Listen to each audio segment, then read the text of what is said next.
one source for this stuff. The adrenaline gland from a living human body. So it's a drug. It is a drug. Adrenocromo, a substance extracted from a living human body. But could such a drug be real?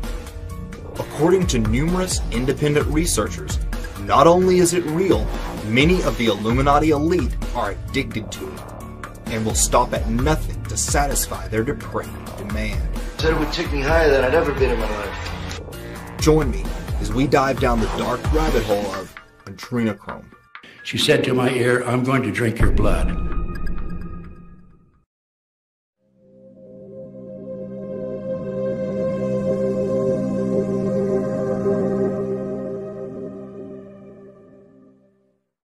Long before popular culture portrayed vampires as sexy heroes, stories of a monstrous nobility who craved human blood were very much real. Elizabeth Bathory, the notorious Blood Countess, was a 17th century Hungarian noblewoman who systematically murdered numerous young servant girls, not only bathing in, but consuming their blood. The tortures went on. From bathing, it was only one step to drinking. Elizabeth would pierce the flesh of a victim, hoist her up to the rafters, then swallow the blood as it ran down. Could there really be a sect among society that is actually addicted to blood? And if so, why?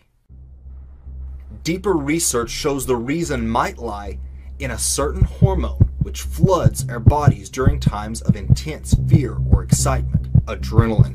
So adrenaline is a substance that your body releases into your bloodstream when you're in a potentially dangerous situation. It's responsible for the fight or flight response in mammals, heightening senses and increasing strength and energy. In some ways, the fear response gives us superhuman powers. Superhuman powers. You find that you're able to really concentrate. You're able to use muscular strength to an extent that otherwise would be impossible. Basically, these chemicals that cascade into our bloodstream and flood into our brain, they change the way we think and they change the way our bodies function. We don't feel pain. In the right conditions, it can be exhilarating and downright addicting. Thus the term adrenaline junkies. When we're experiencing something like a parachute jump, we're experiencing the same chemicals in our brain that a meth user experiences in their brain. So absolutely, you can become addicted to that sensation.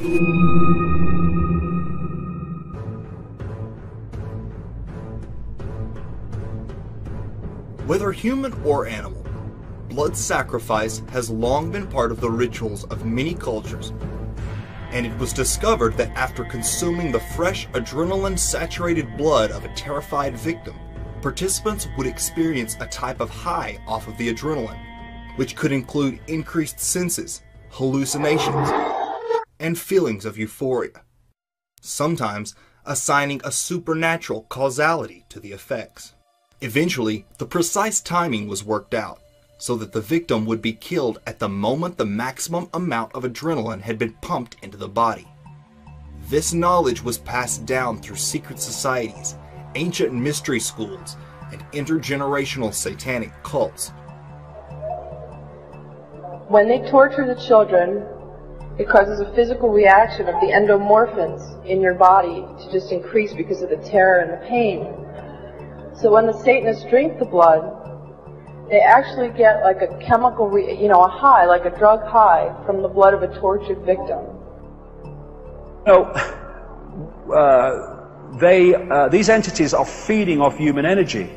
And one of the things that they do is when they're sacrificing somebody, the people with invisible light, the Satanists and the bloodlines, they'll drink the blood because when the terror reaches a certain point in the ritual, a certain adrenaline goes in the blood, which gives these people a high. I mean, sick is not the word. But on another level, an energetic level, the entities are feeding off the energy coming off of terror and fear. Most satanic sacrifices include some consumption of the blood, and possibly even body parts. Even more disturbingly, some of these groups make a point of preferring the blood of children, believing it to be more potent. Another reason the elite drink children's blood is for its known rejuvenating effects. Why do you think some of these old Illuminati Satanists live so long?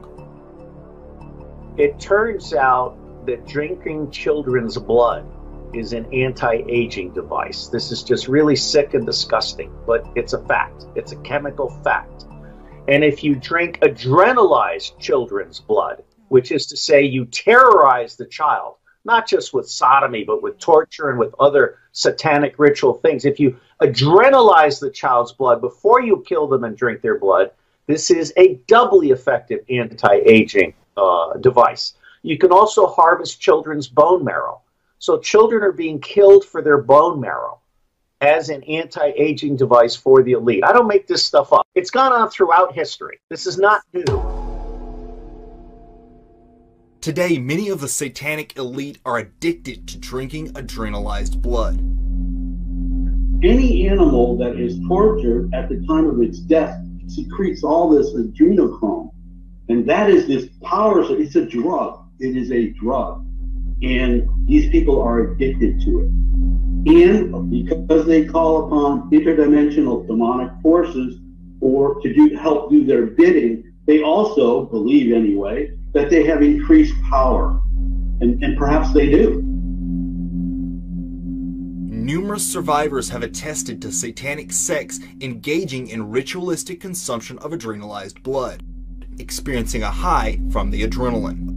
When they go to murder a child, they make sure the child is terrified, so they pump the adrenaline through the blood. And they like to drink that blood, and they're addicted to adrenaline, a lot of them. So there's actually a science, when you analyse it, there's a science behind their madness.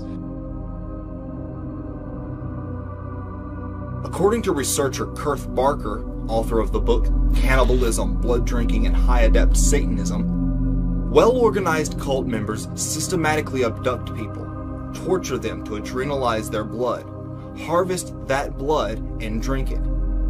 He goes on to state that some professional harvesters acquire adrenalized blood to sell. Pop artists such as Kesha perform mock blood-drinking rituals on stage. Adrenalized blood, however, is not the end. Like other addicts seeking a stronger hit, some prefer the purest, most potent form. Enter adrenochrome, the rumored secret Illuminati drug. Technically, it's a chemical compound produced in the human body when adrenaline oxidizes. It was first mentioned as a recreational drug obtained from a Satanist in Hunter S. Thompson's book, Fear and Loathing in Las Vegas. Where'd you get this? Never mind, it's absolutely pure. What kind of monster clan have you hooked up with this time? Satanism freak. I think there's only one source for this stuff. The, adrenaline gland from a living human body. I know. The guy didn't have any cash to pay me. He offered me human blood, said it would take me higher than I'd ever been in my life. I was kidding. I told him I'd just as soon have an ounce or so of pure adrenochrome. Or maybe just a fresh adrenaline gland to chew on. Some say his account was purely fictional. However, Thompson was an expert at combining fiction with heavy doses of truth. And Thompson certainly would know. He himself has been accused of being involved in snuff film operations for the Illuminati elite. In this raw form, adrenochrome is known to cause extreme hallucinations and feelings of empowerment and euphoria. How is the chemical extracted? A victim is terrorized, either being tortured or knowing they're going to be sacrificed, increasing the amount of adrenaline that is flowing through their body.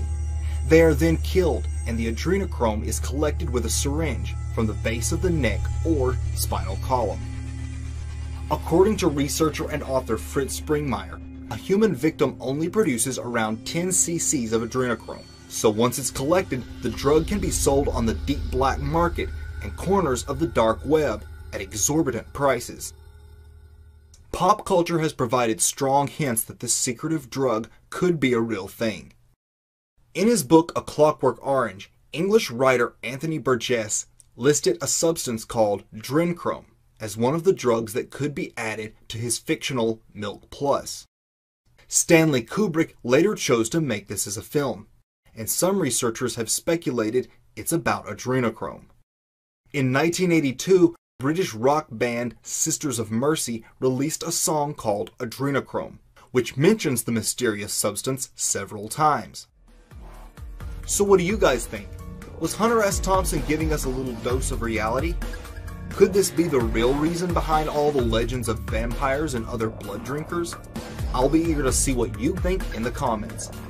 And as always, I want to thank my patrons at patreon.com for supporting this channel and these documentaries. Thanks for watching, and be sure to subscribe.